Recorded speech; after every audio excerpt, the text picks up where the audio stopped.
So I'll start with something there. This poem is entitled "The Publisher of My New Manuscript."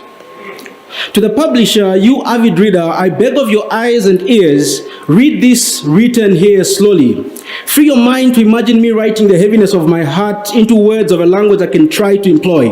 A language that writes my case as if a child doodling on the ground with a stick not held tight.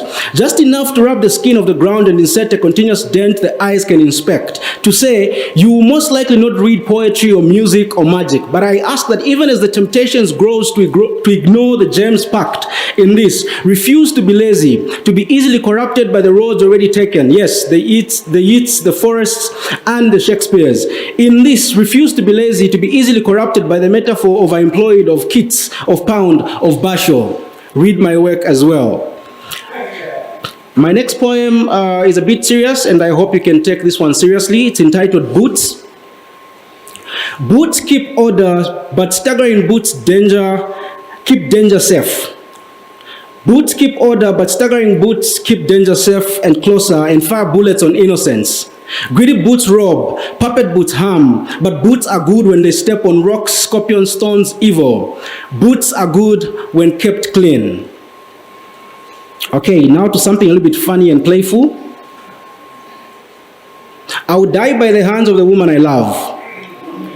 I would die by the hands of the woman I love if I do not change and train my lazy eyes to look this long only at her face. She's not crazy or anything of the sort. She's gentle actually, the gentlest tickle. But what I keep learning dying the same deaths is that the calmness of a woman must not fool you. Water is life and yet water is death too. I would die by the hands of the woman I love. It would be an accident.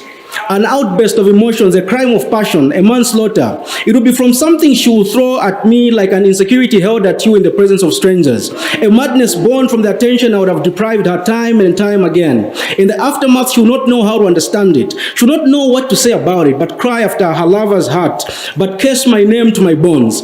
If I do not turn away from my insensitive ways, I will die by the hands of the woman I love. It will be on a happy day. The sun will bless us with a bright breakfast during which we will vow to each other that we'll grow old together, that we'll die together, like the brave do, Bonnie and Clyde type deaths. Something that will send a sign, a spiritual message to the searching eyes and longing hearts of pubescent lovers after us.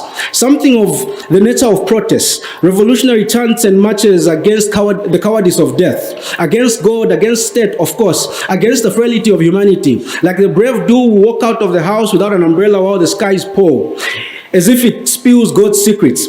Cats and dogs meowing and barking. Soon as though kissed, my eyes will lose sight of the prize that this world could have ever given me. In that split second, I'll give up my life to fate. A woman scorned, furious and injured. I will not make it to her bed that night. She will not make it to her bed that night. This is how I'll die by the hands of the woman I love. Okay, and finally, something I prepared for the stage. I hope this speaks to the poets mostly, so everybody else can close their ears. We keep killing our kids, yo. You keep killing your kids, yo, in these poems that amount to nothing you stand for. These words you would never fall for. You bury them in writings about worlds you do not believe in words so insincere they do not know you by your names. You keep killing your kids by kissing wrong secrets, these women you meet at midnight in condemned places, just to see if you still got it. Because monogamy usually lies about these sort of things.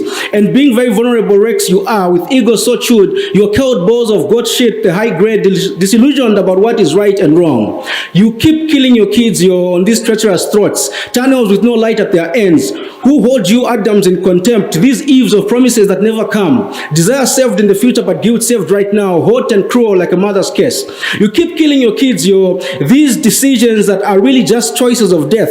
If your breath is standing here and doing this, then the grave is you wasting away in an office, swinging on a chair, waiting for the sun to melt away. What choice is this prison you keep standing behind daily? You keep killing your kids, you're not aspiring for more power, but by pretending you weren't born for the crowds, but to be a crowd and not the crowd puller, miserably withering away in the terraces, self-assured not all men should lead. What disingenuity? Can a leopard change its spots? Can a scorpion forget how to sting? You keep killing your kids, by refusing to confront your past. You were never a diamond in the rough or a copper in an ore. You were dust, dirt, but you made it here shining. Your father was a broken mirror. Your mother was a blocked spring. You get the family picture. You were a mirage of a menage a trois behind an accursed smoke screen, yet you broke your way through the concrete. Why stop there? Why not colonize the stars? You keep killing your kids, in a bid to make peace. When you take spite spoken to you from these podiums and swallow it, bruising your throats, crippling your voices, and those that remain intact, hiding away from suffering the same fate. The speakers, realizing what gods they are, question why you should be able to speak to, so much that you too begin to question the legitimacy of your own speech. You keep killing your kids, each time you upload nonsense and upload gas with your tweets, just angry birds chirping to each other, eating each other's eardrums. The enemy watches with a smirk on his face at how easy it is for you to rob your fate.